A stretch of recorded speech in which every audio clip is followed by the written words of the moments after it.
from fatquarterworld.com and avidquilter.com. Today I'll be showing you how to make some fabric tissue holders. First I'll be going over the supplies you'll need for the project. You're going to want to start with picking out your fabrics. You'll need two prints, one for the interior and one for the exterior.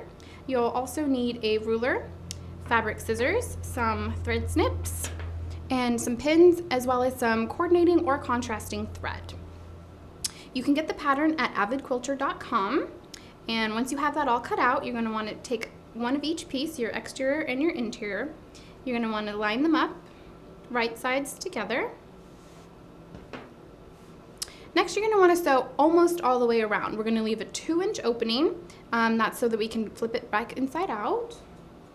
And I like to do what's called pinning the reminder pins. I'm going to pin along the top here, just 2 pins, 2 inches away from each other. So when I'm sewing, I know not to sew there. I'm going to take this over to the machine and sew it together now.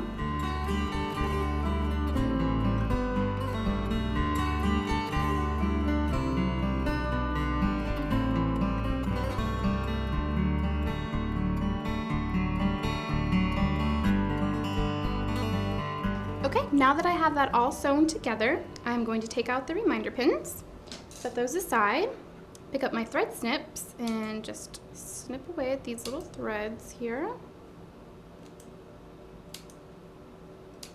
Okay, and the next part, we're just going to flip this inside out, right through the opening. And it's good to have maybe a closed seam ripper on hand so that you can push out the corners. A pen will work just fine. So you want to make sure you get every little corner turned right inside out. Just like that, and I'm going to use my seam ripper just to make sure that each of the corners are pushed out. Okay, that's pretty good. Next I'm going to head over to the iron. I'm going to want to make sure and tuck in a 1/4-inch seam here where the opening was, and you can pin it in place if you like. And then I'm just going to iron this flat, making sure to get the corners. Okay, now that I have it all ironed out, I'm going to place it with the exterior facing out. I'm going to make a crease here just right down the middle. Just want to tug at it just a little bit, open it back up, and then you're going to want to fold each of the sides to the middle. Again, you can pin them in place. I find it'll stay in place fairly easily, so I'm not going to pin it, but you can if you feel more comfortable. It's going to look like that, so the opening is right down the middle. Next, you're going to want to head over to the machine and sew just right along the edges. You also want to reinforce where the opening is and at the ends.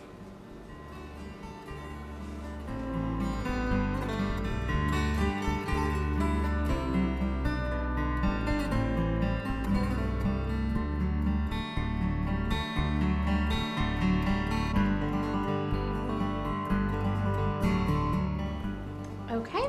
Now that I've got that sewn together, I'm going to get my thread snips again and just snip these pesky little threads, just like that. Okay, and we're almost done. All we have to do now is flip it back inside out so we can see our beautiful print. Just like this, and you might also need the seam ripper at this point. Again, a closed seam ripper so that you can push the corners out. Just like that.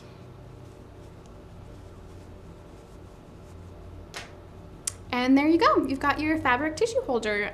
These are great for weddings or at baby showers. It's also great just to toss in your purse to have on hand. And that's it. To see more videos and tutorials, go to avidquilter.com.